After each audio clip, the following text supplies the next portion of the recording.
Hollanda'da yazılım mühendisi olarak çalışan bu kişileri görüyor musunuz? Dışarıdan bakıldığında birbirinin aynısı gözüküyorlar, öyle değil mi? Ama işin aslı öyle değil. Aynı deneyime sahip bu yazılımcılardan biri senede 63.000 euro kazanırken diğeri 85.000 euro kazanıyor. Derken başka birinin 100.000 euro kazandığını görüyoruz. Ey maşallah, Allah daha çok versin. 180.000 euro yıllık mı? Bu fark nereden geliyor?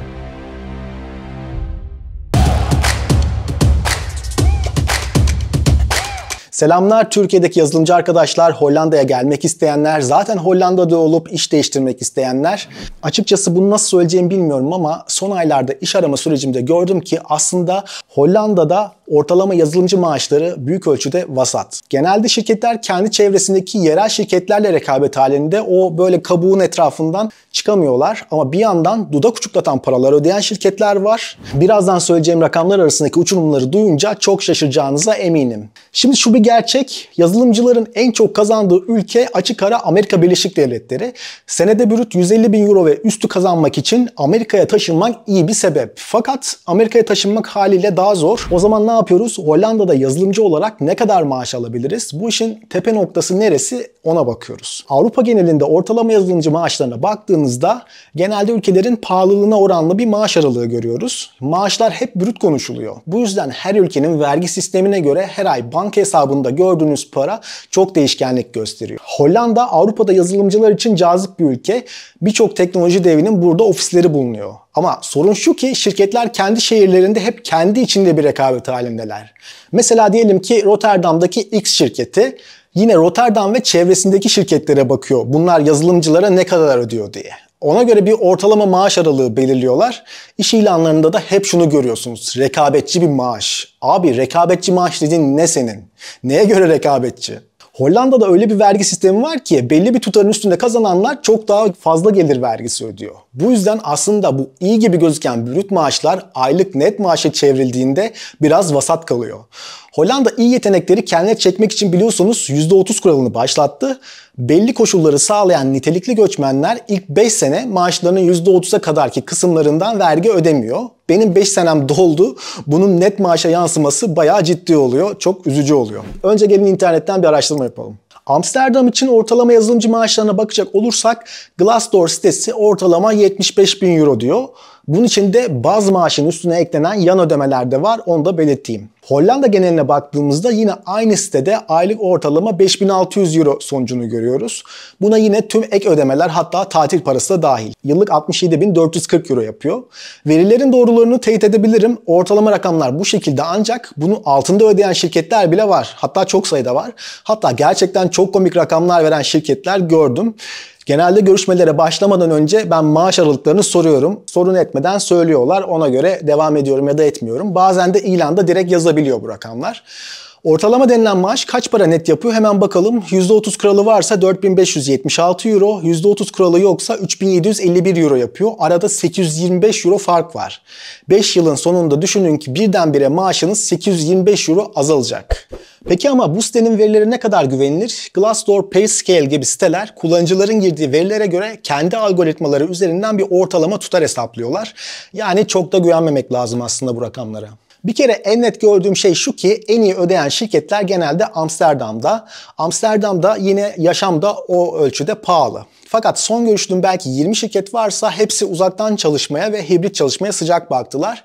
Haftada 1-2 gün ofise gitmek yeterli oluyor. Pandemiden sonra artık tüm şirketler hibrit modeline sıcak bakıyorlar. Eğer Amsterdam dışında toplu taşımayla da kolay ulaşabileceğiniz bir yerde yaşam imkanınız varsa en güzeli o. Amsterdam'da da kendi içinde ortalama ödeyen ve ortalamanın üstünde ödeyen şirketler var. Şimdi gelelim bunlar ne? Genellikle Booking, Uber gibi büyük şirketler hem ortalama üstü maaş veriyor hem de ek ödemeler ve hisse gibi şeyler vererek elinize geçen toplam parayı ciddi şekilde artırıyor. Bunlar dışında fintech sektöründeki şirketler mesela Adyen, Molly vesaire bunlar da ortalamanın üstünde ödüyor ve ekstra maddi yanaklar sunuyor. Bunların yanında Amerika kökenli ve uluslararası faaliyet gösteren ne bileyim işte Databricks, Stripe gibi firmalar da çok iyi maaşlar verebiliyor. Bu şirketlerden bazıları öyle ki yeni mezun 1-2 yıl tecrübeli birine bile 70.000 euro üstü maaş verebiliyorlar. Şimdi gelelim Tecrübeye göre Hollanda'da yazılımcı maaş ortalamalarına söyleyeceğim tüm rakamlar yıllık brüt olacak ve yan ödemeler, tatil parası vesaire bunlara dahil olacak. Benim kendi bizzat gördüğüm verilere göre, iş ilanlarına ve çevremden aldığım bilgilere göre Junior Developer yani 1 ile 3 sene deneyimli yazılımcı maaşları genelde 30 bin euro ile 45 bin euro arasında. Booking, eBay, Uber gibi şirketlerde bu rakam 70-80 binlere kadar çıkabiliyor. 3-5 sene deneyimli mid-year diyebileceğimiz yazılımcı maaşları genelde 35 bin ile 65 bin euro arasında. Aranan pozisyona ve firmaya göre değişiyor. Yine belli başlı şirketler 65 binin üstünde ödeyebiliyor. Hatta hisse, bonus gibi şeyleri de katarsak 100 bin euro ve üzeri ödeyen şirketler de var diyebiliriz. 5 sene ve üstü deneyimi olan senior yazılımcılar için maaş aralığı yine oldukça geniş. 55 bin eurodan başlıyor, 300 bin eurolara kadar çıkıyor. Şimdi diyeceksiniz ki abi 55 nereye, 300 nereye? Aslında temel maaş en fazla 150 bin eurolara kadar çıkıyor.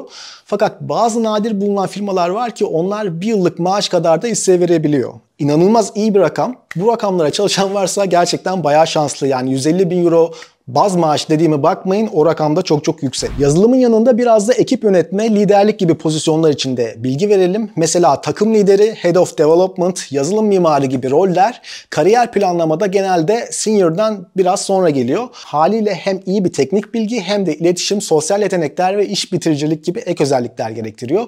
Bunlar için de maaşlar 65 bin ile 130 bin euro arasında değişiyor. Yüksek hisse veren şirketlerde yine 300 bin euronun üstüne çıkan rakamlar görebiliyoruz. Toplamda 150 binin üstüne çıkan şirketler gerçekten çok nadir. Bunlar genelde çok karlı işler yapan başarılı startuplar ya da belki halka arz edilmiş Amerikan şirketleri olabiliyor. Peki bu çok para veren şirketlere nasıl gireceğiz? Ben niye giremedim?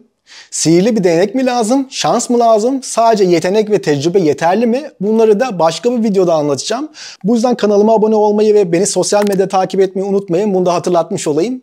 Sizin cebinizi en çok dolduran şirket her zaman en iyi maaşı veren şirket olmayabiliyor. Ne demek istiyorum yani? Mesela bazı şirketler şahsi kullanımda yapabileceğiniz kiralık araç sağlıyor. Hollanda'da vergisi, bakımı, yıpranma payı derken araba büyük bir masraf kalemi. Bu masraftan kurtulmuş oluyorsunuz. Yine bazı şirketler belli amaçlara yönelik kullanabileceğiniz ek bir bütçe verebiliyor. Mesela sağlık sigortası yardımı yapıyor. Bunlar yine aylık giderlerinizi düşürecek önemli etkenler. Yani sadece maaşa odaklanmayın, bu yan haklar da oldukça önemli. Peki şirketler neden brüt maaşınızı artırmak yerine ek ödemeler yapıyor ve böyle yardımlar veriyor, bizi uğraştırıyor? Çünkü brüt maaşınızın üstüne bir de görünmeyen vergiler var. Sizin aslında şirkete maliyetiniz brüt maaşınızdan daha fazla. Yine birçok şirket özel emeklilik planı sağlıyor ve bir kısmını da kendi ödüyor. Bu da brüt maaşa göre hesaplandığı için hem sizin cebinizden çıkan katkı payı hem de şirketin cebinden çıkan ödeme yükselmiş oluyor. Ayrıca mesela çalışana verilen kiralık arabada şirkete vergi avantajları sunuluyor. Yol parası verildiğinde kilometre başına devletin belirlediği tutar kadar şirket vergi ödemiyor. Evden çalışma ödeneği de yine vergisiz ek ödeneklerden biri. Startuplar, canlarımız genellikle bonus olarak hisse senedi ya da sanal varlık gibi şeyler veriyor. Olur da girişim exit yaparsa ya da halka açılırsa çok bağlısınız demektir. Elinizdeki hisselerin değeri kat kat katlanacak. Bunu da unutmayın. Şimdi benim gördüğüm bir şey var. Çoğu zaman pazarlık aşamasında ana maaşı, brüt maaşı yükseltmeye çalışmak zor oluyor. Ancak şirketten size verilecek hisseler için pazarlık yaparsanız en azından orta ve uzun vadede karınız çok daha fazla olabilir. İşte bu yan hakları iyi ölçüp tartmak lazım. Sabit giderlerinizden sonra cebinize kalacak parayı hesaplayıp ona göre karar vermek lazım. Hollanda'da yazılımcılar için iyi para kazanmanın bir diğer yolu da Amerika'daki şirketlere uzaktan çalışmak. Saat farkı var, ne yazık ki fazla, ancak zaten uzaktan çalışmayla birlikte gecemiz gündüzümüze karışmış durumda. İsterseniz tercih edebilirsiniz, bulabilirseniz böyle şirketler var. Şimdi size soru, sizce Hollanda'daki yazılım geliştirici maaşları nasıl? Siz nasıl buldunuz bu söylediğim rakamları? Tekrar söylüyorum, bu rakamların ortalama brüt rakamları olduğunu, şirketten şirkete, kişiden kişiye değişebileceğini ve tüm maddi faydaların dahil edildiğini unutmayın. %30 kuralıyla geldiğinizde ve sonrasında siz olsanız geçinebilir miydiniz? Türkiye'den kalkıp Hollanda'ya bu maaşlar için gelmeye değer mi? Hollanda'da giderlerimi açıkladığım videomu da izlemediyseniz izleyin, hesap kitap yapın ve yorumlarınızı paylaşmayı unutmayın. O videoyu da hemen şuraya ya da şuraya bir yere bırakıyorum. İzlemeye devam edin. Görüşmek üzere.